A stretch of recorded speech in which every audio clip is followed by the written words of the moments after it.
नमस्ते बच्चों, कैसे हो आप सब। देखिए, साइंस का बच्चों का कंपार्टमेंट का पेपर है। तो इस वीडियो में मैं आपको ना कोशिश करूंगा ज़्यादा से ज़्यादा चैप्टर की समरी बता सकूं, इंपॉर्टेंट बता सकूं, आपकी रिवीजन करा सकूं। ठीक है। तो हिंदी मीडियम वाले बच्चे देख सकते हैं, इंग्लिश वाले देखना चाहे तो वो भी देख सकते हैं। थोड़ा बहुत मैं इंग्लिश में बोल दूंगा। ठीक है। तो देखिए, मेरे पास ये सपोर्ट मटेरियल है, हिंदी मीडियम में अवेलेबल है। मेरे पास साइंस की बुक भी हिंदी मीडियम में इस समय अवेलेबल है। ठीक है। तो मैं बीच बीच में से सारे सारे क्वेश्चन जो जो है लूंगा। और एक बात, आप इसको देखें, लेकिन आप और भी अपनी तरफ से बहुत कुछ कीजिएगा। ठीक है। देखिए, एक क्वेश्चन जो एग्जाम में बहुत बार आता है वो ये आता है 1 नंबर का एमसीक्यू में। देखिए, लंबाई की ऐसे यूनिट क्या होती है? मीटर होती है। द्रव्यमान की किलोग्राम होती है। समय की सेकंड होती है। जो विद्युत धारा इलेक्ट्रिक करंट उसकी एम्पियर होती है। ताप की केल्विन होती है। ज्योति तीव्रता की कैंडिला होती है। पदार्थ की मात्रा की मोल होती है। ये ऐसे यूनिट वाला क्वेश्चन ना कहीं से भी पूछ सकता है आपका 1 नंबर का एमसीक्यू में। ठीक है। जैसे हम पहला चैप्टर अगर साइंस का देखते हैं तो यहाँ पर भी लिखे हैं, तापमान का केल्विन, लंबाई का मीटर होता है। ठीक है।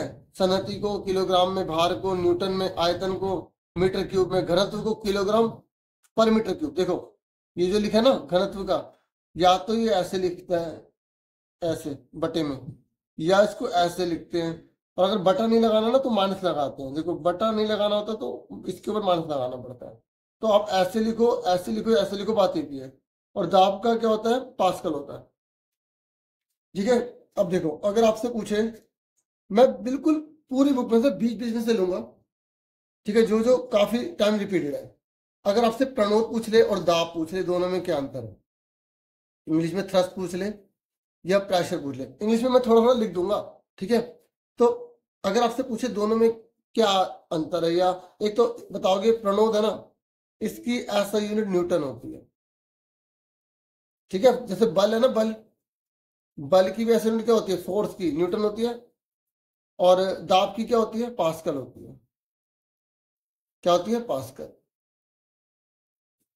तो जब हम किसी पर बल 90 डिग्री का लगाते हैं ना, तो वो क्या है? थ्रस्ट है। और जब हम किसी विशेष क्षेत्र पर बल लगाते हैं तो वो प्रेशर है। ठीक है। जो मैंने बोला ना, वीडियो का ये फायदा है, आप उसको दोबारा से सुन सकते हो।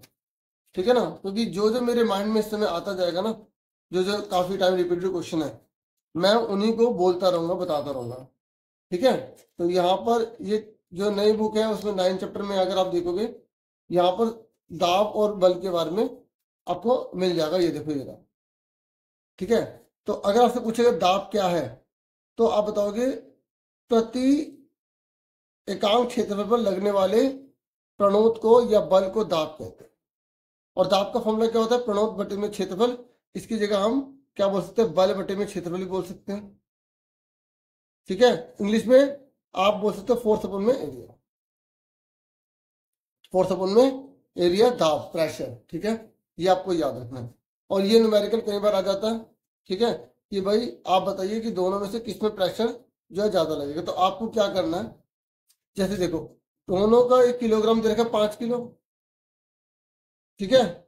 एक लकड़ी के गुटके का मेज पर रखा है, लकड़ी के गुटके का द्रव्यमान 5 किलो, और इसकी वहां इतनी दे रखी है। तो आपको क्या करना है, यहाँ पर इसने बोला एक बार हमने ऐसे रखा है, एक बार ऐसे रखा है, मतलब एक बार 20 और 10 को नीचे रखा है, एक बार नीचे 20 और 40 को रखा है।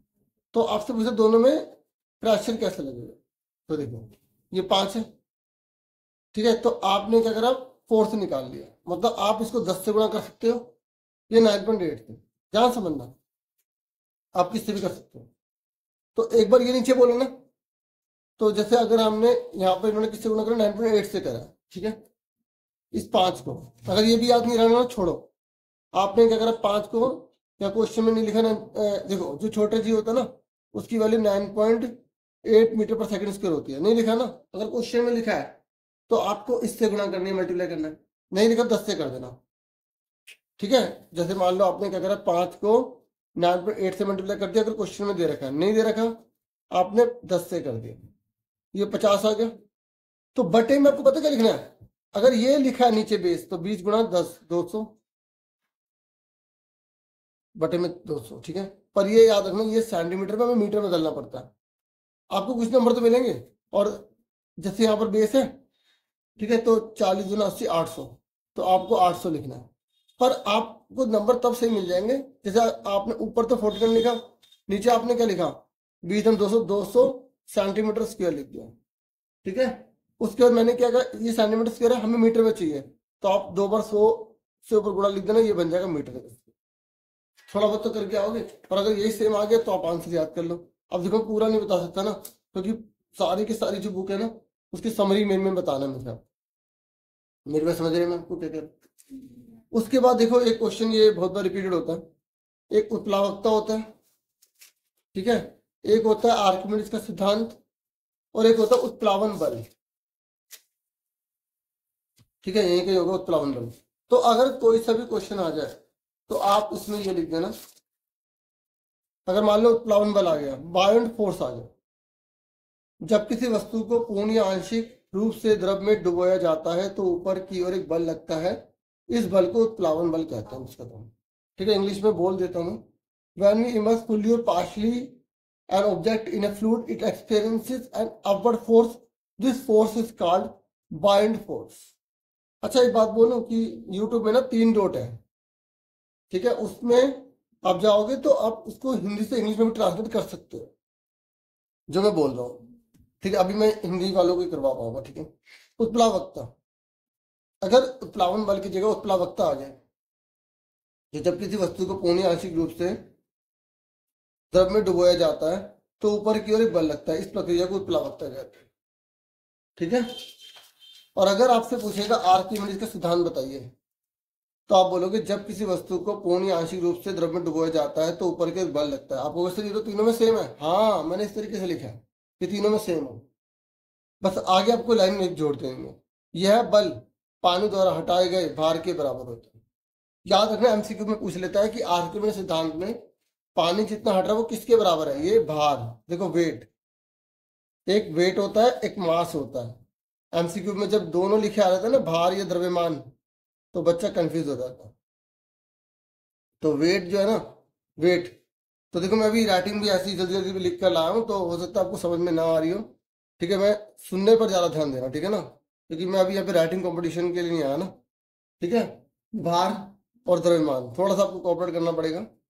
द्रव्यमान, अगर दोनों में अंतर आ जाए तो कैसे करेंगे, देखिए अगर आपसे भार और द्रव्यमान में अंतर पूछेगा तो आप क्या बताओगे, ठीक है, देखो मैं आपको बता दूं, अगर आपसे भार और द्रव्यमान में अंतर पूछ लिया, भार मतलब होता है वेट और द्रव्यमान मतलब मास, तो आप पहला अंतर ये बता देना कि जो भार होता है ना उसकी ऐसा यूनिट न्यूटन होती है। अगर आपने ऐसा यूनिट याद कर ली ना बच्चे, जो मैंने अभी आपको ऐसा यूनिट बताई थी ना, ये ऐसा यूनिट बताई थी, मान लो इन दोनों में किसी में डिफरेंस आ गया और अगर आपने एक पॉइंट ऐसा यूनिट का लिख दिया तो एक नंबर तो आपका वही हो जाएगा। तो यही तो कह रहा हूँ कि आपको थोड़ा ध्यान देना, ठीक है, किलोग्राम, और पूरी मेहनत से पढ़ लो और क्लास को पास हो जाओ, मुझे खुशी मिलेगी, ठीक है। तो भार की ऐसा यूनिट क्या है, न्यूटन है, इसकी क्या है किलोग्राम, एक ही हो गया। आप बोलोगे ये जीरो हो सकता है, ये जीरो नहीं होता, ठीक है, समझ, और ये बदलता रहता है, ये बदलता नहीं, जितना है उतना ही रहेगा, जैसे अगर आप चंद्रमा पे चले गए तब भी उतना रहेगा, ठीक है। अब इससे जुड़ा हुआ क्वेश्चन जैसे एग्जाम में आ जाए कि एक व्यक्ति का जो है, मान लो हम ले लेते हैं, एक मिनट, मैंने यहाँ पे लिखा होगा, एक व्यक्ति है, ठीक है, उसका पृथ्वी पर द्रव्यमान 60 किलो का है, तो धरती पर कितना रहेगा, धरती चांद लिखना था, चांद, चांद पर कितना रहेगा 60 किलो रहेगा।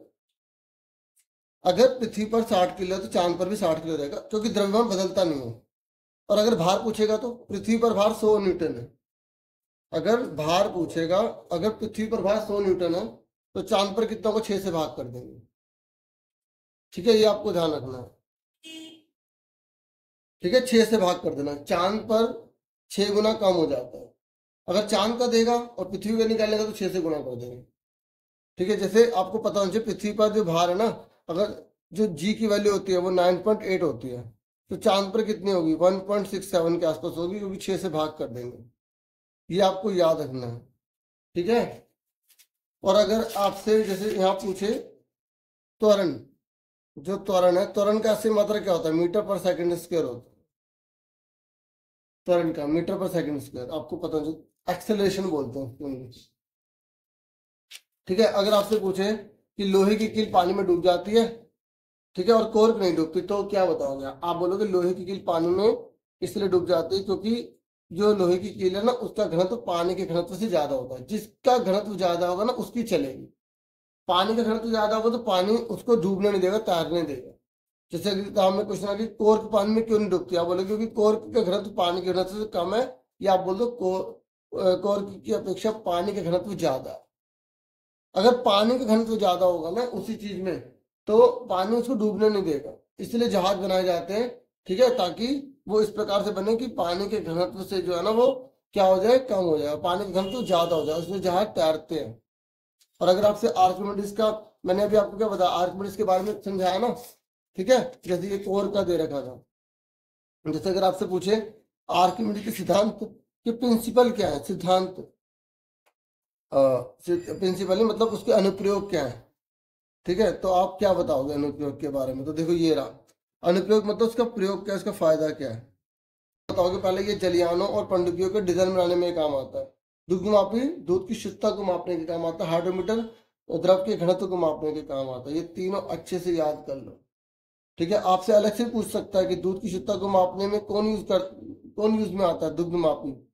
और द्रव के घनत्व को मापने में हाइड्रोमीटर का यूज किया जाता है, ठीक है। और गुरुत्वाकर्षण का नियम भी पूछ लेता है कभी कभी कि क्या है गुरुत्वाकर्षण का नियम। मतलब ये कहता है कि जैसे दो वस्तु हैं, एक बड़ी एक छोटी हो गई, ये दोनों बराबर भी हो सकती है, ठीक है। तो ये कह रहा है कि दोनों वस्तुओं के द्रव्यमान, मतलब दोनों का मास को गुणा कर दो। क्या कर दो? गुणा। और उनके बीच की दूरी का स्क्वायर कर दो। क्या कर दो? स्क्वायर। उसका उल्टा कर दो, मतलब बटे में लिख दो। तो यही गुरुत्वाकर्षण का नियम है। समझ में आ रही है? गुरुत्वाकर्षण का नियम क्या कह रहा है? तो आपको अगर जैसे इसकी परिभाषा भूल भी गए तो आप इसका ये फॉर्मूला लिख दें। ये पूछ भी लेता है कि सिर्फ सूत्र लिखिए।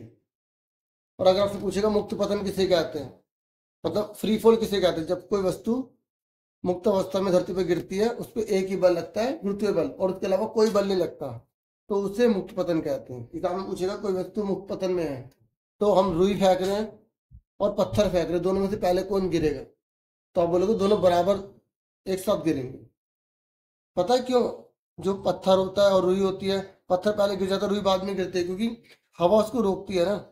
लेकिन अगर वो मुक्त पतन में है तो दोनों बराबर धरती पे गिर जाएंगे, ठीक है। देखो यहाँ द्रव्यमान और भार में अंतर दे रखा है। तो वैसे तो अब जिसने बहुत डीपली याद कर रखा है वो तो बता देगा, जैसे मैंने आपको जो लोकल थोड़ा सा बताया ना, आप वो याद कर ले। देखो आपसे यहाँ पूछ रहा है कि भाई चंद्रमा का भार पृथ्वी के भार से 1/6 गुना क्यों होता है? आप बोलोगे चंद्रमा पर किसी वस्तु का भार व बल है जिसमें चंद्रमा उस वस्तु को आकर्षित करता है, तो चंद्रमा पृथ्वी के मुकाबले कम आकर्षित कर पाता है, 6 गुना कम कर पाता है, इसलिए 6 गुना कम बल है, ठीक है। तो ऐसे ही आपसे पूछ लेगा कि देखो आपको पता होना चाहिए, जो चौड़ी पट्टी होती है ना जैसे बैग की, उसमें हमारे कंधे थकते नहीं है, लेकिन अगर पतली पतली डोर हो तो हमारे कंधे दुखने लग जाते हैं। क्यों? क्योंकि जब क्षेत्रफल बढ़ जाता है ना, तो दाब कम लगता है। जब जब ये क्षेत्रफल कम होगा ना, तो दाब ज्यादा लगेगा।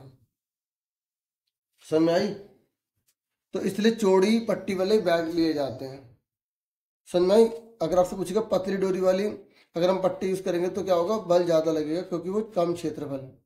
जब चौड़ी पट्टी होगी तो ज्यादा क्षेत्रफल हो जाएगा, ठीक है। समझो मेरी बात? तो ये कह रहा है एक तुला पर आप अपना द्रव्यमान इतना है, जो हम मापते हैं ना, जो हम वेट नहीं मापते, वो वेट नहीं होता है, एक्चुअली में वो मास होता है, ठीक है। तो हमारा द्रव्यमान 42 किलो से अधिक है, क्योंकि हमारे शरीर पर वायु द्वारा लगने वाले उत्प्लावन बल के कारण तुला का पठन कुछ कम होगा, ठीक है। ये यहाँ पे क्वेश्चन पूछ रहा है, इसको आराम से देखना और इसका आंसर बताना, ठीक है। ये मैंने आपको इसके बारे में बताया, उस चैप्टर के बारे में बताया थोड़ा सा। अब आगे देखो, देखो आपको एक याद करना, ईंट पर नाच, ठीक है। इलेक्ट्रॉन की खोज किसने करी? टॉमसन ने करी है, ठीक है, इलेक्ट्रॉन की खोज। और पावर से प्रोटॉन की खोज किसने करी? रदरफोर्ड ने करी। न्यूट्रॉन की खोज किसने करी? चैडविक ने करी, ठीक है। ये जे चैडविक पूरा नाम है ना, ठीक है, अब थोड़ा सा इस चैप्टर के बारे में हम यहाँ पर डिस्कस कर लेते हैं। मैंने कहा ना जो जो मेरे माइंड में आता रहेगा मैं वो आपसे यहाँ पर डिस्कस करता चला जाऊंगा, आप ध्यान से सुनिएगा। ठीक है, देखो चौथे चैप्टर की बात कर रहा हूँ मैं। तो देखो इस चैप्टर में बच्चों को काफी दिक्कत होती है। तो अगर इलेक्ट्रॉन के बारे में पूछेगा तो थॉमसन बता दोगे, ठीक है, प्रोटॉन की खोज ई गोल्डस्टीन और न्यूट्रॉन की खोज चैडविक ने बता दोगे, ठीक है। और अगर तीनों में अंतर आ जाए, देखो ये अपरमाणु कहलाते हैं। अगर पूछेगा ना परमाणु के तीन अपरमाणु कौन से, तो कौन कौन से, इलेक्ट्रॉन प्रोटॉन न्यूट्रॉन। और अगर अंतर पूछेगा तो आप एक तो बता देना किसने खोज करी, बता देना इलेक्ट्रॉन नेगेटिव होते हैं, प्रोटॉन पॉजिटिव होते हैं, ये ऋणात्मक ये धनात्मक, और इसमें नो चेंज, मतलब इसमें ये न्यूट्रल होता है, उदासीन होता है। और वैल्यू आप क्या याद करोगे, अब आपके पास टाइम कम है, ठीक है, याद है तो और अच्छी बात है। तो देखो सबसे पहले जो यहाँ पर जो थ्योरी तो है, अब एक थ्योरी तो दे सकता है एग्जाम में, है ना। तो अगर आपसे पहले ई गोल्डस्टीन के बारे में अगर पूछेंगे तो आप बताओगे उसके बारे में, ठीक है। तो पहले मैं ई गोल्डस्टीन से पहले बात कर लेता हूँ यहाँ पर जो है टॉमसन के मॉडल। देखो टॉमसन ने जो मॉडल दिया वो कैसा दिया, बोले कि उन्होंने तरबूज के मॉडल की तरह दिया, एक केक की तरह दिया, जैसे उसमें जो छोटे छोटे से जो चॉकलेट जैसे होते हैं ना वो हर जगह लगे होते हैं, ठीक है। वैसे ही यहाँ पे इन्होंने तरबूज के बारे में लिखा है, बुक के अंदर चॉकलेट का भी दे रखा है। तो आप दोनों में से कोई बता देना कि भाई उन्होंने जो बोला था कि भाई तरबूज, ये देखो यहाँ पर, ये देखो क्रिसमस केक लिखा है ना, ठीक है। तो उन्होंने ये क्रिसमस केक इधर लिखा सूखे मेवे के समान है ना। तो वही आप कुछ भी बता सकते हो, तो बोलना हल्के हल्के जहाँ सूखा मेवा पूरे केक में लगा था बिल्कुल वैसे ही उन्होंने बोला वहीं पर प्रोटॉन पाए जाते हैं, बाकी सारी जगह इलेक्ट्रॉन है। बस मेन याद रखना, तरबूज का भी याद रखोगे, जहाँ बीज है वहां पे इलेक्ट्रॉन है, बाकी जगह क्या है, प्रोटॉन है। तो आप बोलोगे इनकी कमी निकली थी, ठीक है। और इसका इनके मॉडल की कमियां बहुत सारी बताई गई थी। फिर रदरफोर्ड आया, कौन आया, रदरफोर्ड। रदरफोर्ड ने इनकी कमी बताई थी टॉमसन की, ठीक है। रदरफोर्ड ने ना क्या करा, ये देखो ये क्या है पता है, ये उन्होंने सोने की पत्ती ली थी, इस पे अल्फा कणों को छोड़ा। अगर पूछेगा ना अल्फा कण कौन सी गैस होती है, तो आप बताओगे हीलियम होती है। कौन सी होती है, हीलियम गैस होती है। कौन सी होती है, हीलियम। जब उन्होंने हीलियम को छोड़ा तो वो हैरान हो गए, 12,000 में से एक कण वापस आया। इसका मतलब जो रदरफोर्ड यहाँ पर जो बता रहे हैं ना, उन्होंने टॉमसन की कमी बता दी। टॉमसन ने क्या कहा था, पूरी जगह प्रोटॉन भरा हुआ है, अगर पूरी जगह प्रोटॉन भरा है तो सारी किरणें वापस आ जानी चाहिए थी ना, सारी किरणें वापस नहीं आई, ठीक है। 12,000 में से एक ही आई और बहुत कम में छोटे छोटे एंगल बने, ये देखो, है ना। तो आप क्या बता दोगे कि टॉमसन ये कह रहे थे कि पूरी जगह प्रोटॉन भरा है, जबकि रदरफोर्ड ने बता दिया कि भाई नहीं, हर जगह प्रोटॉन नहीं है, प्रोटॉन जो है बिल्कुल बीच में है, ठीक है। क्योंकि 12,000 में से एक ही जगह वापस आ रहा है, वहीं पर प्रोटॉन होगा, ठीक है ये। और फिर रदरफोर्ड की क्या कमी थी, अगर आपसे पूछेगा रदरफोर्ड की क्या कमी थी, तो आप बता दोगे रदरफोर्ड ने जो है ना परमाणु की स्थिरता के बारे में नहीं बताया, ठीक है। किसके बारे में नहीं बताया, परमाणु की स्थिरता के बारे में नहीं बताया, जो कि इनकी कमी निकल गई, ठीक है। उन्होंने बोला कि जो है ये घूमते रहते हैं और अपनी ऊर्जा को खो देते हैं। ये देखा ना, परमाणु की अस्थिरता के बारे में उन्होंने बताया, और परमाणु स्थायी होते हैं ये पूरा नहीं बता पाए वो। मेन बात याद रखना, परमाणु की स्थिरता के बारे में नहीं बता पाए, ठीक है, जो रदरफोर्ड की सबसे बड़ी कमी निकल गई। देखो मेन मेन बात टीचर देखना चाहता है कि बच्चे ने वो बताया नहीं बताया, मैं आपको मेन मेन ही बता रहा हूँ। आप कुछ तो लिखोगे, छोड़ के मत आना, कोई भी क्वेश्चन आ जाए छोड़ के मत आना, ठीक है। जो आपको पता ना उसके बारे में लिखना है, जो पता लिख देना, चित्र पता है चित्र बना देना, कोई फॉर्मूला पता हो फॉर्मूला लिख देना, लेकिन छोड़ के मत आना। बोर के बारे में अगर आए तो बोर ने क्या करा, सारे के सारे जो परमाणु को कक्षों में बताया कि कक्षों में बटे होते हैं, ठीक है। पहले वाले में दो, मतलब के शेल, फिर एल, फिर एम, फिर एन, ठीक है। इस तरीके से उन्होंने बताया और बोला कि अपने अपने कक्ष में इलेक्ट्रॉन चक्कर लगाते हैं, बस मेन इतना याद कर लो, ठीक है। और अगर आपसे पूछेगा कि भाई के में कितने होते हैं, एल में कितने होते हैं, तो देखो ये थोड़ा सा 2, 8, 18, 32 होते हैं, ठीक है ना। ये आपको पता होना चाहिए कि कितने कितने होते हैं कक्ष में, है ना। जैसे अगर आपसे पूछ ले कि भाई 12 का बना के दिखाइए, 12 का इलेक्ट्रॉनिक विन्यास बनाइए, 12 का, तो आप के एल एम एन ऐसे कर देंगे, तो 12 का, तो इसमें 2 भर गए, इसमें 8, इसमें 2, क्योंकि पहले वाले में 2 भरते, बाकी में 8 लेते हैं।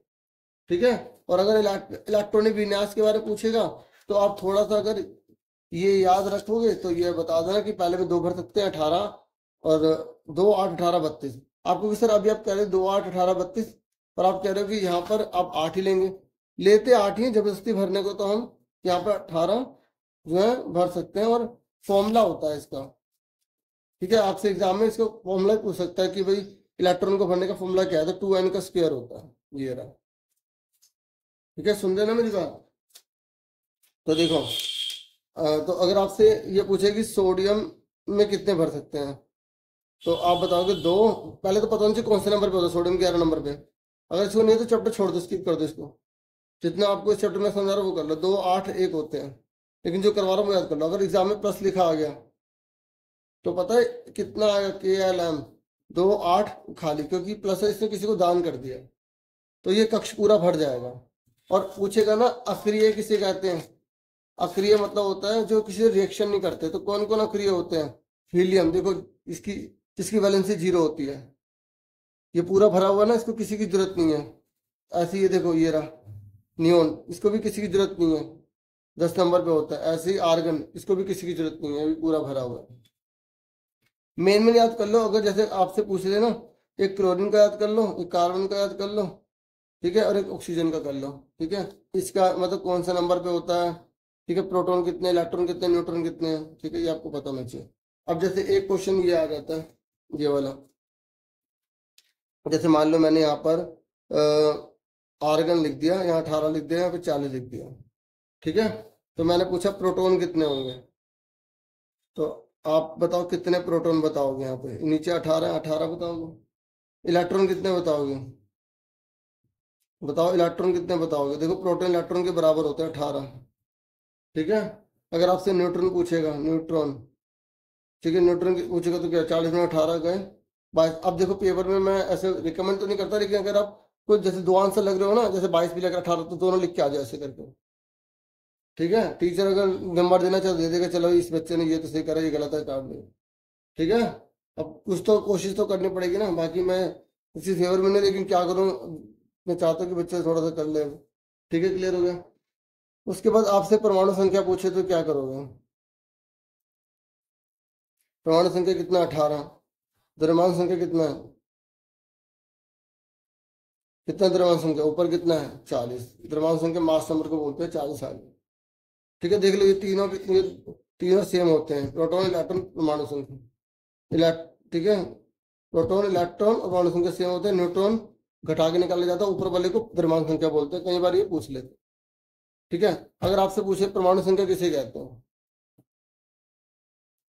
ठीक है, आप बता दो कि परमाणु संख्या किसे कहते हैं, बता दो कि परमाणु संख्या किसे कहते हैं। सिंपल है, आप बोलोगे किसी परमाणु के नाभिक में, परमाणु के नाभिक में प्रोटॉनों की संख्या को क्या कहते हैं, परमाणु संख्या कहते हैं। क्योंकि देखो यहाँ पर बराबर ही तो है, प्रोटॉन और परमाणु संख्या बराबर ही तो है। तो अगर आपसे पूछेगा ना कि परमाणु संख्या किसे कहते हैं, तो आप क्या बताओगे, किसी परमाणु के नाभिक में प्रोटॉनों की संख्या को परमाणु संख्या कहते हैं। अगर इतना भी याद रखे ना कि प्रोटॉनों की संख्या को परमाणु संख्या कहते हैं, शायद टीचर नंबर थोड़े बहुत दे दे। ठीक है, और अगर आपसे पूछेगा द्रव्यमान संख्या किसे कहते हैं, मतलब ये द्रव्यमान संख्या किसे कहते हैं, तो आप बोलोगे प्रोटॉन और न्यूट्रॉन को जोड़ने पर जो आएगा उसे द्रव्यमान संख्या कहते हैं। समझ में आ गया क्या, प्रोटॉन और न्यूट्रॉन को जोड़ोगे तो द्रव्यमान संख्या आ गई, याद रखिए। ठीक है, देखो इसमें से घटाते हैं तो न्यूट्रॉन निकलता है ना, तो न्यूट्रॉन को जब प्रोटॉनों से जोड़ देंगे तो द्रव्यमान संख्या आ जाएगी। तो ये कितने का आ गया, 40 का आ गया। तो आपको ये छोटी छोटी चीजें याद रखनी है। अगर कोई पूछेगा द्रव्यमान संख्या क्या है तो क्या बताओगे, अब बोलोगे किसी परमाणु के नाभिक में प्रोटॉन और न्यूट्रॉन का योग द्रव्यमान संख्या कहलाता है। ठीक है, अगर आपसे पूछेगा समस्थानिक किसे कहते हैं, समस्थानिक किसे कहते हैं, देखो यहाँ पर समस्थानिक, ये रहा समस्थानिक किसे कहते हैं। तो आप बोलोगे अगर जो हमें तत्व दे रखे हैं, ठीक है, क्या दे रखे हैं, जो तत्व दे रखे। अगर उसकी परमाणु संख्या समान है, द्रव्यमान संख्या अलग है, तो उसे समस्थानिक कहेंगे। ठीक है, ये आपको याद रखना। अगर आपसे यहाँ पर पूछा है ना कि भाई बताओ, चलो भाई बताओ समस्थानिक किसे कहते हैं, तो आप बोलोगे परमाणु संख्या अगर बराबर है, द्रव्यमान संख्या अलग है, तो उसे समस्थानिक कहेंगे। एग्जाम्पल ये याद कर लो, देखो ये पूछ रहा था हाइड्रोजन का, और इन तीनों के नाम क्या है? इसका नाम है प्रोटियम, ड्यूटीरियम और ट्राइटीरियम। ठीक है, और ये भी एग्जाम्पल है इसका। देखो नीचे वाली चीज सेम है, ऊपर वाली चीज अलग है। अगर नीचे वाली सेम है, ऊपर वाली अलग है, तो उसे समस्थानिक कहते हैं। और समस्थानिक का उपयोग पूछ लेगा आपसे, पता है समस्थानिक के उपयोग? अभी मैंने आपको आर्किमिडीज के बताया था ना, ऐसे ही आपसे समस्थानिक के पूछ लेगा। बताओ समस्थानिक का उपयोग क्या है, बताओ। अगर समस्थानिक के उपयोग आएंगे तो आप सिंपल बता दोगे। एक तो यूरेनियम, इसका इससे क्या होता है, ईंधन बनाते हैं, परमाणु परमाणु तैयार बनाते हैं ना वो। कोबाल्ट का प्रयोग कैंसर के इलाज के लिए, आयोडीन का उपयोग घेंगा के लिए, और C14 का उपयोग कार्बन की डेटिंग में किया जाता है। मतलब कार्बन कितना पुराना है, जैसे कोई जीव जमीन के अंदर से मिला, डायनासोर की हड्डी मिली, वो कितनी पुरानी हो, तो ये आइसोटोप से पता लगती है। मेन याद कर लो, यूरेनियम, कोबाल्ट, आयोडीन और C14, इनको बना बना के लिख दो। ठीक है, अब देखो ये न्यूमेरिकल भी आता है, पिछली बार भी आया था। अभी इसको अभी रहने दो, अगर कर पाओ तो देख लो, बहुत आसान होता है। जैसे ये क्वेश्चन लिखा आएगा ना, 75 गुणा में 35, 25 गुणा में 37, बटे में 100 लगाना है, गुणा करके 100 से डिवाइड कर देना। मैं बता रहा हूँ, अगर ऐसा क्वेश्चन आ जाए, देखो ये क्वेश्चन काफी रिपीट होता है। देखो एक तो इसने बोला 3 अपरमाणु बताओ, तो इलेक्ट्रॉन, प्रोटॉन, न्यूट्रॉन हो गए, हाँ या नहीं, हो गया ना। अगर आपसे यहाँ पर जैसे ये लिखा है, अगर किसी परमाणु में K और L पूरे भरे हुए हैं, तो उस परमाणु में इलेक्ट्रॉन की संख्या कितनी होगी? देखो K और L भरे हुए हैं, K और L, तो K में 2 होते हैं, L में 8 होते हैं, 10। 10 किसका नाम होता है? किसका नाम होता है 10? अच्छा, इसने नाम पूछा ही नहीं है, पहली बात इसने पूछा ही नहीं कि नियोन है। इसने पूछा 10 कितने इलेक्ट्रॉन है, 10। भाई K और L में 2 और 8 10 हो गए, तो 10 ही तो इलेक्ट्रॉन हो गए, हाँ है ना। तो देखो ऐसे क्वेश्चन भी पूछता है, बच्चे बुक के क्वेश्चन करते नहीं है, तो नंबर कहाँ से आएंगे? जैसे ये क्वेश्चन पूछा है कि इलेक्ट्रॉन की संख्या 8 है, प्रोटॉन की संख्या 8 है, तो परमाणु संख्या कितनी होगी? तो परमाणु संख्या इलेक्ट्रॉन के बराबर होती है, प्रोटॉन के बराबर होती है, तो 8 ही होगी। ठीक है, और इसने बोला परमाणु का आवेश कितना होगा? आवेश, आवेश 0 हो जाएगा। ठीक है, क्योंकि पूरा भरा हुआ है ना। ठीक है, इस तरीके से ये देखो, अभी बोर का मैंने आपको परमाणु मॉडल थोड़ा सा बता दिया था ना, बस थोड़ा सा याद कर लो, अगर थोड़ा और पढ़ना तो पढ़ सकते हैं। जैसे ये देखो, ये न्यूमेरिकल है, देखो ये रहा Na+ आ गया, ओके, Na+ आ गया। ठीक है, Na+, तो देखो प्लस, आप बोलोगे वैसे तो 11 होते हैं, जब प्लस करेगा तो एक किसको दे देगा, तो 10 बचेंगे। जैसे ये देखो न्यूमेरिकल आ गया, इसमें बोला परमाणु द्रव्यमान, जब भी परसेंटेज लिखाओ, ऐसे लिखाओ, तो आपको क्या करना है? कुछ नहीं करना, पता है क्या है? 3 नंबर का आता है, आप क्या करना, जैसे ये लिखा है ना ये, तो आप क्या करोगे? 79 मल्टीप्लाई में 49.7 प्लस 81 मल्टीप्लाई में 50.3 बटे में 100 लगा देंगे। इतना भी छोड़ोगे, कुछ नंबर तो देने पड़ेंगे, मल्टीप्लाई करके दोनों को जोड़ के 100 से डिवाइड कर दोगे, तो आपका आंसर आ जाएगा। 80 आ रहा है आंसर, कट लो, बुक का आ जाए। तो अब ये है, अगर आंसर दे रखा है और परसेंटेज निकालिए, अगर ये क्वेश्चन आता तो एक का 90 आ रहा है, एक का 10 आ रहा है। कुछ चीजें रटनी भी पड़ते हैं, अब पेपर के लिए करना पड़ेगा। जैसे Z3 है, जैसे मैं रटने को रिकमेंड नहीं करता, लेकिन क्या करो, Z3 है तो पूछ रहा है इसकी वैलेंसी कितनी होगी। पहले बताओ, जेड हाइड्रोजन पहले नंबर पे, हीलियम दूसरे नंबर पे, लिथियम तीसरे नंबर पे है। तो इसने बोला Z3 है, यानी कि इसका नाम लिथियम है। इसने पूछा इसकी वैलेंसी कितनी होगी, वैलेंसी 4 से ज्यादा नहीं होती, तो 3 है, तो पहले में 2 भर के 1, तो वैलेंसी 1 होगी। देखो अगर आपको ये याद रह पाएगा नहीं रह पाएगा मुझे नहीं पता, मैं फिर भी बता रहा हूँ। देखो अगर इसके पहले 2 को तो अलग से याद कर लो, इसके बाहर 1 है तो वैलेंसी 1 है, इसके बाहर 2 है तो पूरा भरा हुआ 0। इन 2 को तो अलग से याद कर लो। ईसा देखो, यहाँ से देखो, 3 से देखो, अगर बाहर 1 है, देखो 2 रे 3, बाहर 1 है तो 1 होगी वैलेंसी। संयोजकता 2 है तो 2, 3 है तो 3, 4 है तो 4, 5 है तो 8 में से घटा देंगे, 8 में से घटा देंगे, 8 में से घटा देंगे। अब बाहर 1 हो गया, अब ये बाहर 1 1 2 2 3 3 4 4 5 अगर आए तो 8 में से घटा देंगे। आपको इसकी दोनों हो सकती है, हाँ, फॉस्फोरस की दोनों हो सकती है। फिर 6 आए तो 8 में से घटा दिए, 7 में तो 8 में से घटा दिए, 8 में तो ये 0। ठीक है, संयोजकता ऐसे निकालते हैं। अगर पूछेगा संयोजकता क्या है, आप बोलोगे जोड़ने की क्षमता, जोड़ने की क्षमता संयोजकता कहलाती है। ठीक है, तो ये थोड़ा बहुत मैंने चैप्टर बताया। अब देखो ये क्वेश्चन मुझे लगता है इस बार दे सकता है आपके, ये वाला पता है क्या कह स्पीशीज पहचानो। देखो आपको कुछ नहीं करना, अगर ये क्वेश्चन आ जाए तो मजा आ जाए, मैं भी ये कहूँगा आ जाए। ये देखो ये प्रोटॉन है, इसमें 6 है, इसमें भी 6 है, न्यूट्रॉन 6 है, इसमें 8 है, हाँ है ना। तो देखो इसने बोला है इसकी जात क्या है, स्पीशीज क्या है, तो बहुत आसान है, प्रोटॉन न्यूट्रॉन को जोड़ दो, 6 6 12, एक्स का आगे 12 और प्रोटॉन न्यूट्रॉन को जोड़ो, 6 6 6 और 8 14 14 आगे। तो आपको मैंने अभी क्या बताया था, अभी मैंने आपको समस्थानिक बताया था। क्या बताया था, समस्थानिक किसे कहते हैं, जिसकी परमाणु संख्या समान होती है और द्रव्यमान संख्या अलग होती है, उसे समस्थानिक कहते हैं, बताया था। तो बस आप लिख दोगे समस्थानिक है, क्या है, इन्होंने इंग्लिश में लिख दिया, हिंदी में लिखना आप, ठीक है, समस्थानिक। क्योंकि देखो ये अलग आ रहा है और प्रोटॉन दोनों के समान है, प्रोटॉन यानी कि परमाणु संख्या, तो ये क्या समस्थानिक। और यही वाला क्वेश्चन बुक का दे सकते हो, क्योंकि कंपार्टमेंट में बुक के क्वेश्चन दिए जाते हैं ज्यादातर, बहुत मुश्किल से है कि अलग से देते हो। जैसे यहाँ पे बोला इलेक्ट्रॉन का विवरण बताइए, तो आप फॉर्मूला लिख दो, 2n का स्क्वायर, ठीक है, पहले में 2 भर के फिर 8 भर के 18, ठीक है, और बोलोगे जब भरते हैं तो 8 ही लेते हो, हाँ है ना।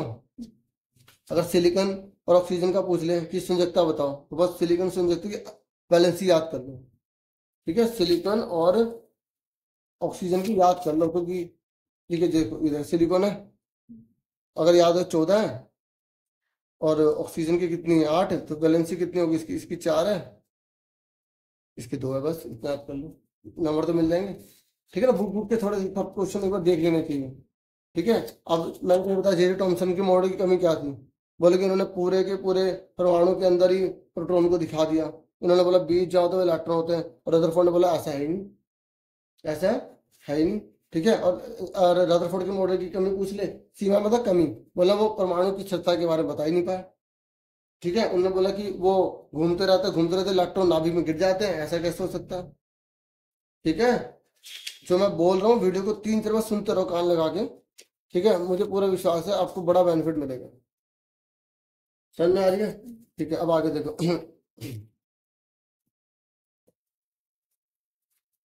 देखो देखो पास होने में कोई दिक्कत नहीं है, पता है क्या, ये देखो मैटर और जो नेचर बिहेवियर, वो 25 नंबर का चैप्टर है आपका, 25 नंबर आपके इसी में आ जाएंगे, और क्या चाहिए आपको, है। और ये लिविंग वर्ड वाले जो चैप्टर हैं 5 और 6 जो आ रहे हैं, ये 22 नंबर के चैप्टर हैं, क्या मैं कोई 22 नंबर के 2 चैप्टर कवर हो रहे हैं, और क्या चाहिए। देखो पहले वाले में कौन सा है, पहला दूसरा है, आपको इस तरह आप बता रहे हो।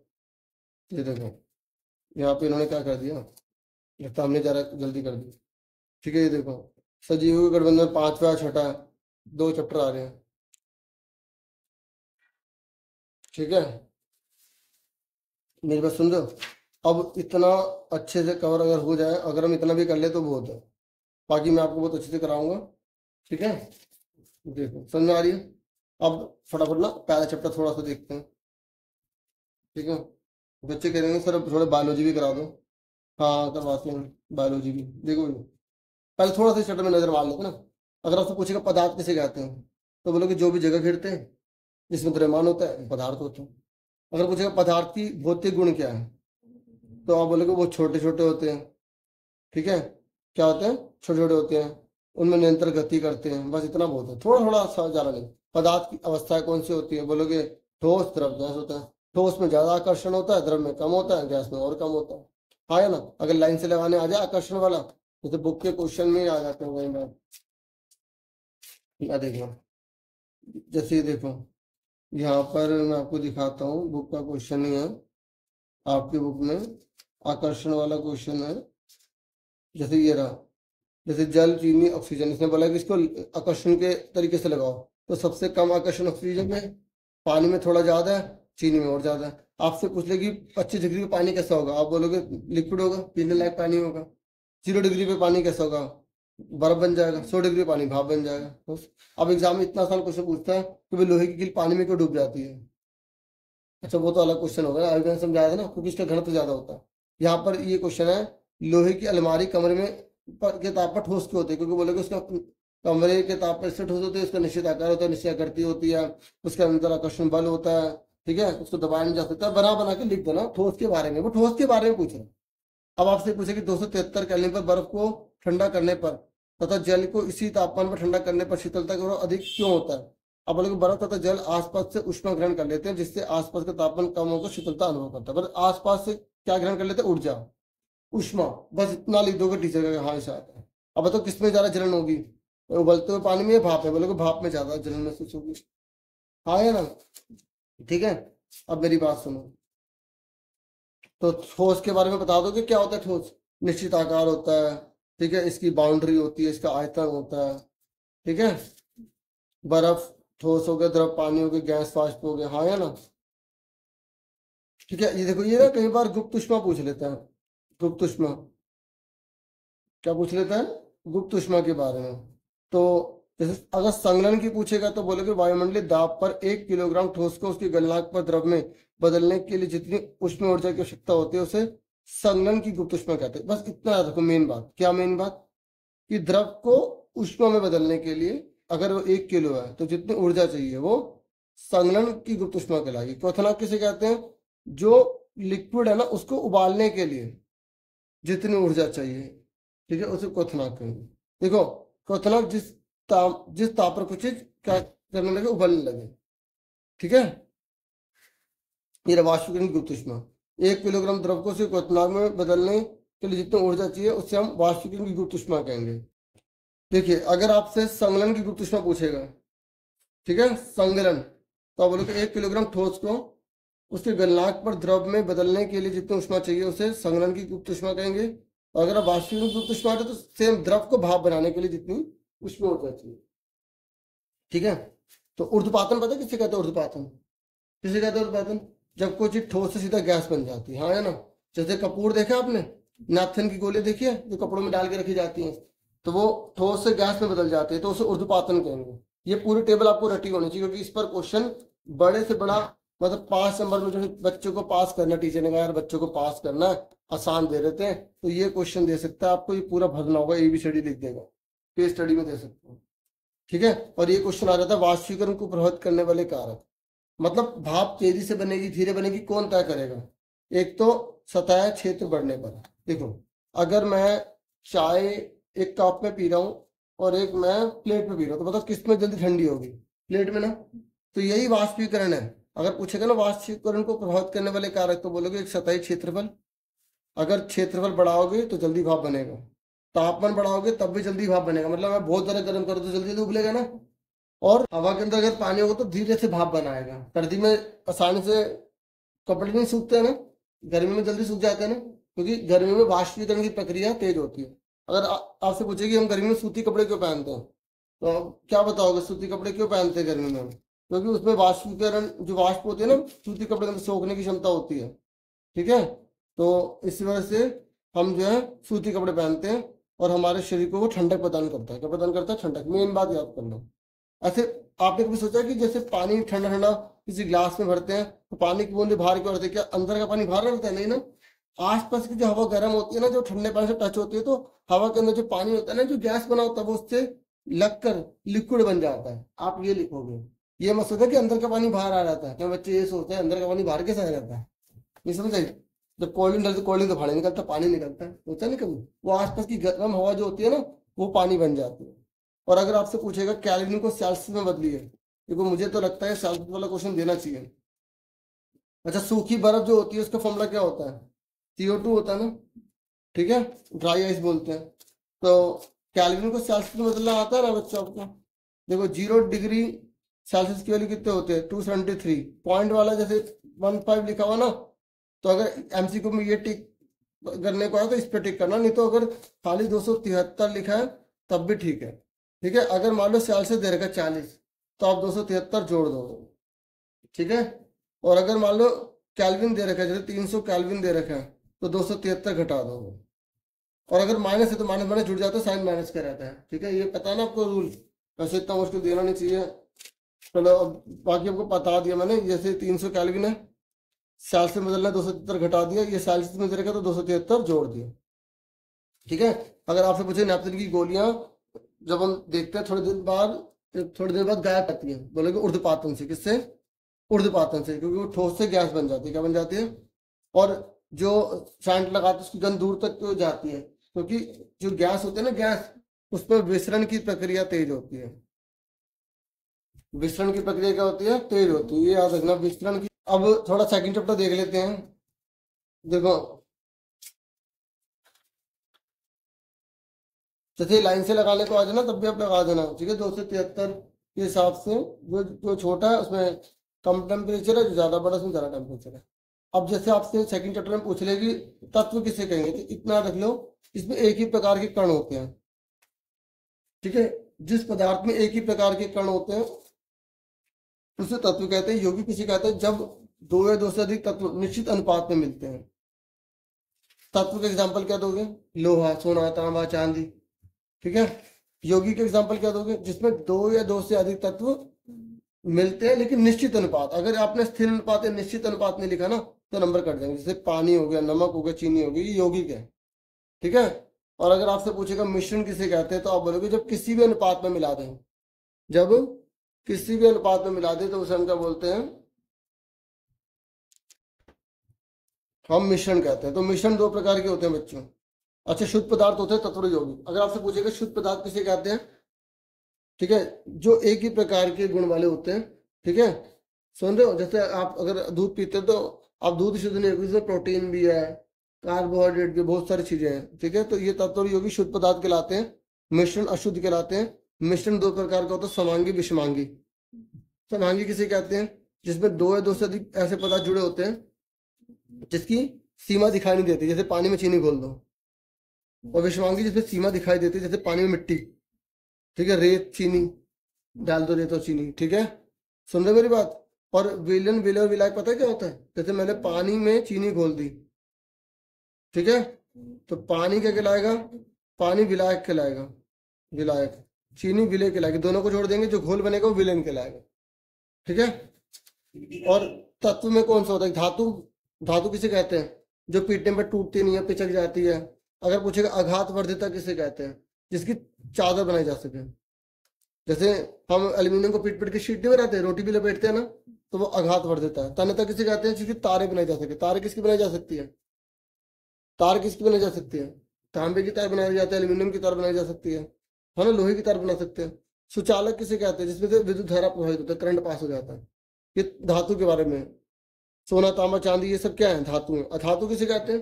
जो पीटने पर टूट जाते हैं, जो तन्ने नहीं होते। इसका उल्टा कर दो, उपधातु जो दोनों से मिलकर बनाए जाते हैं, या धातु को धातु से मिलाकर बनाए जाते हैं। तो सिलिकॉन और जर्मेनियम, ये आपको याद रखना है। देखो, ये जो है ना, कई बार पूछ लेता है, बच्चे इसको इग्नोर कर देते हैं। बाकी मैं जितना हो सका, देखो मैं सारा तो नहीं लेकिन ज्यादा बताने की कोशिश जरूर कर रहा हूँ, ठीक है। तो आप मेरा साथ दीजिए और समझिए वीडियो को, ठीक है। तो देखो तत्व है ना, ये देखो, ये सारा ये आपको दे रखा टॉपिक, देख रहे हो आप? देख रहे हो ना? तो आपसे कभी कभी ऐसे चीज पूछ लेगा जो अलग होगी। जैसे ये देखो, बोरोन, सिलिकॉन, जर्मेनियम इत्यादि उपधातु को उदाहरण है। एमसीक्यू में पूछ लेगा कौन उपधातु है? ये उपधातु है, ठीक है। तो आपसे पूछेगा एक ऐसी अधातु बताओ जो चमकती है, तो आयोडीन, ठीक है। और एक ऐसी अधातु बताओ जो लिक्विड होती है, तो ब्रोमीन, ठीक है। ब्रोमीन याद करना। यहाँ पर मैंने, देखो ये ब्रोमीन जो है अधातु है, ठीक है। यहाँ पे इन्होंने इतना नहीं दे रखा। गोल्ड और सोना तो आपको पता है धातु होती है, ठीक है। चलो इतना जितना दे रखा है उतना ही देख लेते हैं, ठीक है। यौगिक तो मैंने आपको बता दिया ना, दो से अधिक तत्व जब मिलते हैं लेकिन निश्चित अनुपात में, निश्चित अनुपात में। अगर किसी भी अनुपात में मिलाओगे तो उसे मिश्रण कहेंगे। क्या कहेंगे? मिश्रण कहेंगे, ठीक है ना। ये आपको याद रखना। शुद्ध पदार्थ में तत्व और यौगिक होते हैं। समांगी क्या होते हैं? जो समान संगठन वाले होते हैं। विषमांगी असमान होते हैं। जैसे पानी में चीनी, पानी में मिट्टी, हाँ है ना, ठीक है। तो अगर आपसे क्लोराइड पूछे तो दिखने में समांगी होते विषमांगी है। क्लोराइड पता क्या है? जैसे दूध हो गया, खून हो गया। अब खुद सोचो, जो ब्लड है हमारा, अब दूध है, दूध को हम रखे रखें तो वाटर नीचे बैठ जाएगा, सही ना। लेकिन पानी में मिट्टी घोलेंगे तो मिट्टी तो नीचे बैठ जाएगी ना। तो मिट्टी किसका एग्जाम्पल है? मिट्टी निलंबन का है। निलंबन यानी कि विषमांगी, ठीक है। ये याद रखना। ठीक है, निलंबन और विषमांगी एक ही बात है, क्योंकि निलंबन को विषमांगी कहा जाता है। ठीक है, लिखो यह एक विषमांगी मिश्रण है, लिखा ना, इसमें कणों को आंखों से देख सकते हैं। अगर पता है आपसे पूछे टिंडल प्रभाव क्या होता है, क्या होता है टिंडल प्रभाव? लाइट का फैलना, प्रकाश का फैलना टिंडल प्रभाव कहलाता है। अगर आपसे पूछेगा भाई टिंडल प्रभाव किस में होगा, बताओ, निलंबन में होगा? बताओ, निलंबन में होगा? आप बोलोगे हाँ होगा। जब मिट्टी खोलेंगे ना, शुरू शुरू में होगा, जब मिट्टी नीचे बैठ जाएगी तो नहीं होगा। लेकिन अगर आपसे पूछे ये जो टिंडल प्रभाव है क्या कोलाइड में होता है, बोलो कोलाइड में तो होगा ही, वाइट रंग नीचे बैठेगा ही नहीं, खून का जो लाल रंग है वो नीचे बैठेगा ही नहीं, तो कोलाइड में होगा। अगर आपसे पूछे कोलाइड की प्रॉपर्टी बताओ, तो बोलोगे विषवांगी होता है, इसका आकार उससे बड़ा होता है, विलियन से, विलियन यानी कि समांगी, ठीक है, विलियन यानी कि समांगी की तरह है, ठीक है। तो विलियन से क्या होता है, साइज बड़ा होता है, और ये जो निलंबन है इससे छोटा होता है। देखो पता है आपसे ना, तीनों में से मुझे जो लगता है या तो विलियन या निलंबन और तीसरा जो है कोलाइड, इन तीनों के में से किसी एक के बारे में ना प्रॉपर्टीज ये गुणधर्म पूछ सकता है। तो आप ज्यादा तो आप याद नहीं कर पाओगे, तो टाइम भी नहीं है। आप मेन याद कर लो। अगर आपसे पूछेगा ना विलियन के बारे में, तो आप बताओगे विलियन समांगी होते हैं, इनका साइज बहुत छोटा होता है, आंखों से देख नहीं सकते हैं, जैसे पानी में चीनी। वीडियो है, बार बार देखो बेटो बेटी, ठीक है। और अगर आपसे निलंबन पूछ ले, तो आप बोलोगे ये विषमांगी होते हैं, इनका साइज बहुत बड़ा होता है, इनको आंखों से देख सकते हैं जैसे पानी में मिट्टी, बोलोगे। और जब इस टिंडल प्रभाव इसमें जब मिट्टी ऊपर ऊपर होती है तब होता है, बाद में नहीं होता, जबकि इसमें टिंडल प्रभाव विलन में बिल्कुल नहीं होता, विलन में नहीं होता। हाँ या ना, समझ में आ रही है? और अगर आपसे पूछेगा ये कोलाइड, तो बोलोगे कोलाइड में विलन प्रभाव होता है, ओ टिंडल प्रभाव होता है, विषमांगी मिश्रण होता है, इसका साइज बीच का है ना, विलियन से बड़ा होता है, निलंबन से साइज छोटा होता है, बस होगी ना डिफरेंट।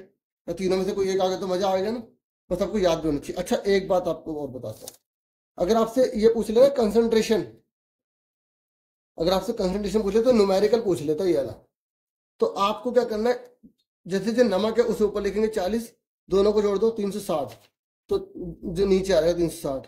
आप इतना भी लिख के आ जाओगे तब भी ठीक है, अगर बुक इतना भी लिख के आओ ठीक है, अगर आपको सोल्व करना तो कर लेना, ठीक है ना, ये कई बार बुक का क्वेश्चन आ जाता है। और एक चीज अगर बहुत डीपली, जैसे वो भाई मैं तो बच्चों से टफ क्वेश्चन पूछूंगा भाई, ठीक है, तो अगर आपसे विलन के बारे में फिर पूछेगा, वो विलन बता दोगे ना क्या होता है, दो या दो से समांगी मिश्रण होता है जिसमें काढ़ा में दिखाई नहीं देते, जैसे नींबू का पानी हो गया, सोडा हो गया। अब सुनो, अगर आपसे डीपली पूछ रहा है तो देखो, अगर आपसे पूछेगा कि टिंचर आयोडीन किससे मिलकर बनता है एमसीक्यू में, तो बोलोगे आयोडीनो अल्कोहल से बनता है। इससे दवाई वो बनती है ना, दवाई भी जख्म वगैरह पर लगाने के लिए, ठीक है। और अगर आपसे पूछेगा ये सोडा, पानी, कोक इत्यादि विलन कार्बन डाइऑक्साइड गैस से मिला के बनते हैं, और हवा के अंदर कौन कौन सी गैसें होती हैं, ऑक्सीजन, नाइट्रोजन। अच्छा ये बताओ, ये देख लो पहले, अच्छा ये बताओ कि जो हवा है वो क्या है, विलियन है, निलंबन है, या कोलाइडल है? वही हवा के कण में दिखाई देते हैं, हवा में जितनी भी गैसें दिखाई देती है, तो हवा क्या है, विलियन ही तो ही।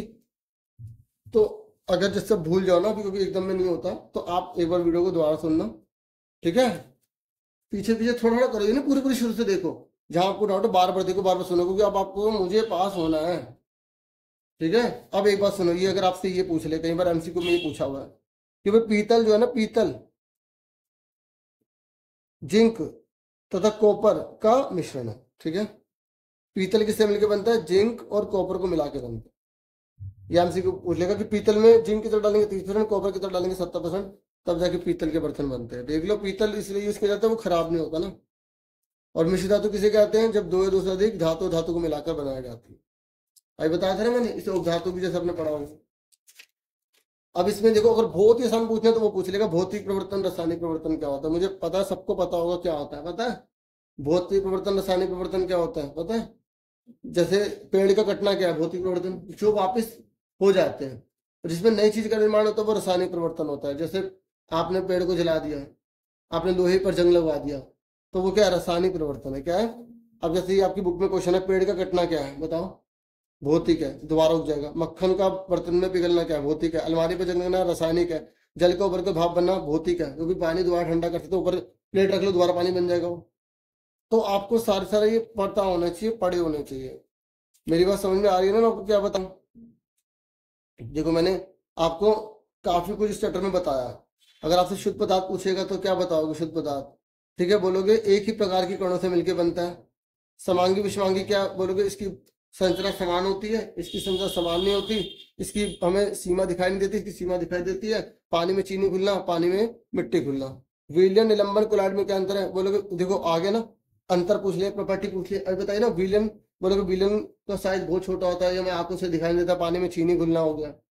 ठीक है, और ये समांगी होते हैं, निलंबन विषमांगी होते हैं, इनका साइज बहुत बड़ा होता है, हमें आंखों से दिखाई देते, पानी में मिट्टी घुलना हो गया। कोलाइडल बोलोगे, विलयन के साइज से बड़े होते हैं, निलंबन के साइज से छोटे होते हैं, जैसे इसका खून हो गया, दूध हो गया। ठीक है, समझो। और अगर जैसे बहुत टफ पूछेगा ना, तो ये पूछ लेगा कि भाई बादल कैसे बनते हैं, तो बोलोगे द्रव और गैस को मिला के एरोसोल बनता है, उससे बनता है। पूछ लेगा एरोसोल के एग्जाम्पल क्या है। अब कुछ चीजें ऐसी भी होती हैं, हम छोड़नी पड़ जाती हैं क्योंकि टाइम अगर कम हो तो।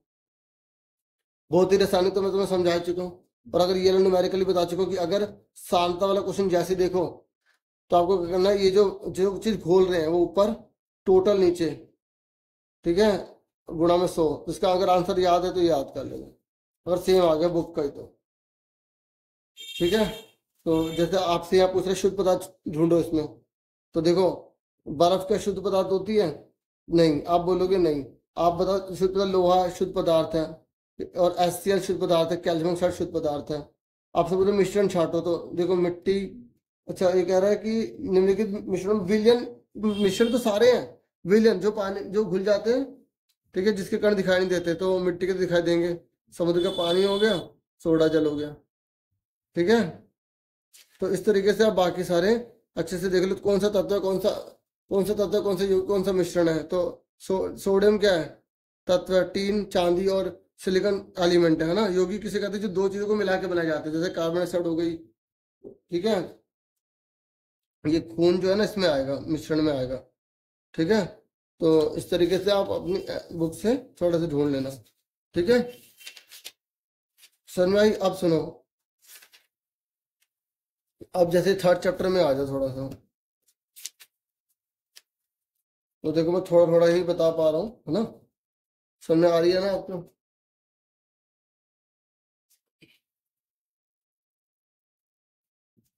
भौतिक रासायनिक मैंने बता दिया कि ये उत्क्रमणीय होते हैं, वापस हो जाते हैं, वापस नहीं होते हैं। ठीक है, देखो यहाँ पे बहुत अच्छा दे रखा है इसमें, ये धातु धातु उपधातु में ये चमकदार होते हैं, चमकदार नहीं होती है। ठीक है, ये सुचालक होती है, इसमें करंट चला जाता है। ठीक है, इसमें से करंट नहीं जाता, इसमें तो जा भी सकता है और नहीं भी जा सकता। मिश्रण बता दिया, ये किसी भी अनुपात में मिलाते हैं, इसमें निश्चित अनुपात होता है, हाँ या ना। ठीक है, अब देखो ये थर्ड चैप्टर है। थर्ड चैप्टर में सारा तो नहीं बताऊंगा, थोड़ा सा बता रहा था मेन जो है ना। एक तो ये क्वेश्चन आ जाता है, द्रव्यमान का संरक्षण नियम क्या होता है।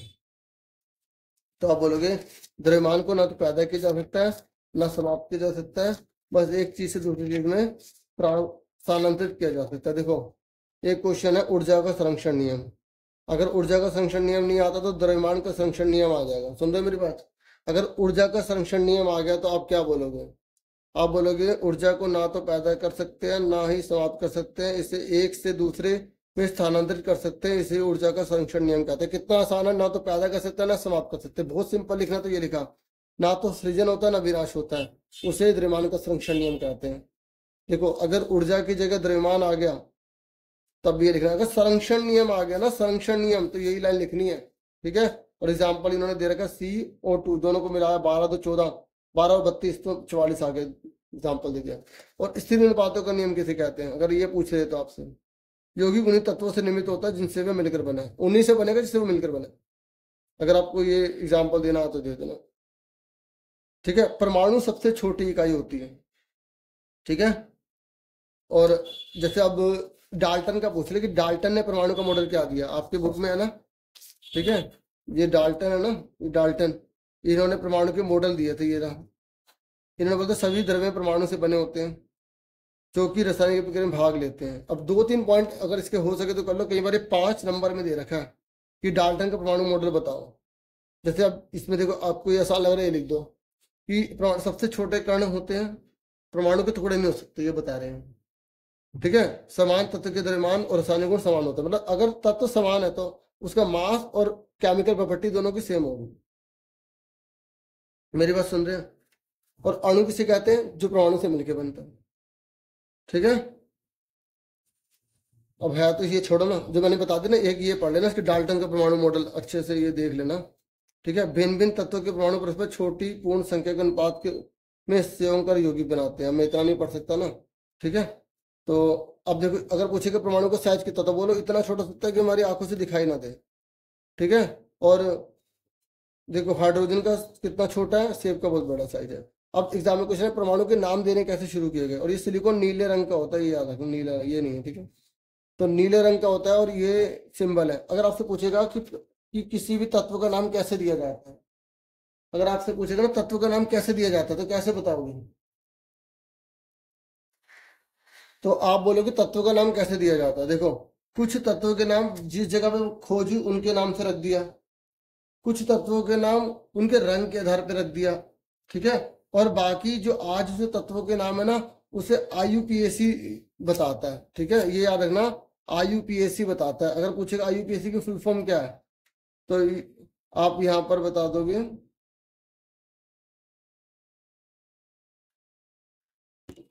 देखिए ये लिखा, international union of pure and applied chemistry. ठीक है, ये आपको थोड़ा सा याद रखनी है, फुल फॉर्म पूरी आईपीएससी की अगर आ जाए तो। ठीक है, तो आपको ये सारे सिंबल पता है। ठीक है, सिंबल पता है तो देखो काफी आपकी हेल्प हो जाएगी। और एक ये मास नंबर पता होना चाहिए, क्योंकि देखो इस पर एक क्वेश्चन 100% आने वाला है। ठीक है, तो आपसे जैसे आयन पूछेगा तो आयन क्या बताओगे आप? धातु धातु युक्त यौगिक अविशिष्ट कणों से बने होते हैं, उन्हीं को हम आयन कहते हैं। तो आयन दो प्रकार के होते हैं, माइनस वाला नेगेटिव ऋणायन और प्लस वाला धनायन। ठीक है, ऋणायन एनायन इंग्लिश में बोलते हैं, धनायन को केटायन बोलते हैं। ठीक है, तो अगर आपसे हो सके तो ये वैल्यू याद कर लेना, ये आपको सिंबल सारे पता होने चाहिए। देखो एक क्वेश्चन ये आ जाता है कि आपको इसका रासायनिक सूत्र लिखना है, हाइड्रोजन क्लोराइड। तो हाइड्रोजन का H होता है, क्लोराइड का Cl होता है। अब आपको इसकी वैलेंसी पता होनी चाहिए, तो आपको ये टेबल याद है, हाइड्रोजन कहाँ है यहाँ पर, ये रहा एक नंबर पे, इन सबका एक होता है, तो नीचे एक लिखा। क्लोराइड कहाँ है, ये रहा, इसका भी एक है, तो यहाँ एक लिखा, तो क्रॉस मल्टीप्लाई करा, ये आ गया Cl। ऐसी हाइड्रोजन सल्फाइड, H लिखा S लिखा, हाइड्रोजन का एक लिखा, सल्फाइड कहाँ है, ये रहा। दो ऊपर जो दो लिखे ना उनको छोड़ दो, दो लिखा है, आपने नीचे दो लिखा, मल्टीप्लाई कर दिया, आंसर आ गया।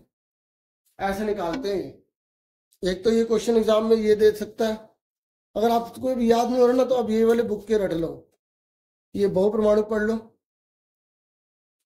ठीक है, बहुपरमाणु एक से ज्यादा है ना, इसलिए।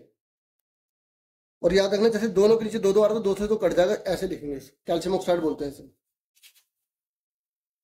ठीक है, और ये बुक के ये रट लो, बुक वाले ये सारे। ठीक है, अगर कुछ ना आ रहा तो ये नाम याद कर लो।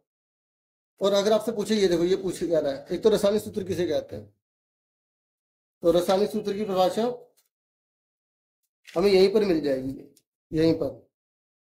किसी यौगिक का रासायनिक सूत्र उसके संघटक का प्रतीकात्मक निरूपण होता है, इतना लिख दो बस।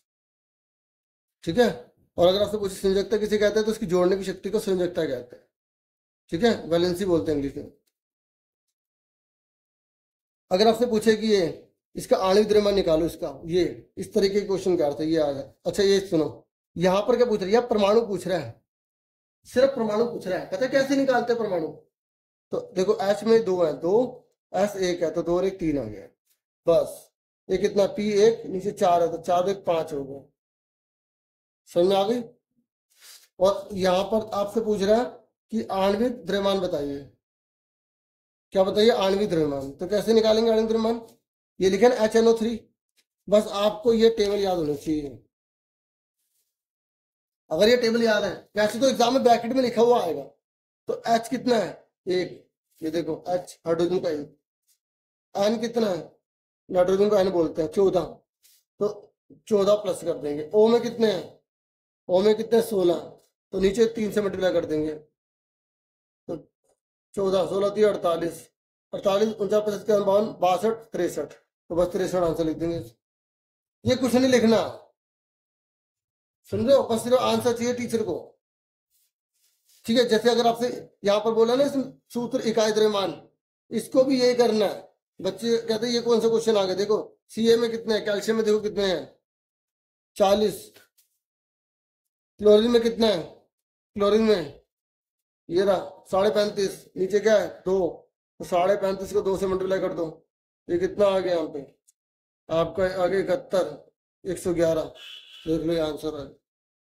मुश्किल था कोई, बताओ। तो ये आपको नंबर दिलवाने वाली चीजें हैं, देखो ये सारा बुक में दे रखा है, इनमें से कोई तो देगा तो नीचे लिख देगा हिंट।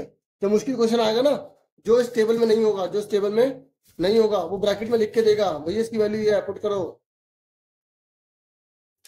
सुन रहे हो, ये सारा डिलीट है, पुरानी बुक है ना।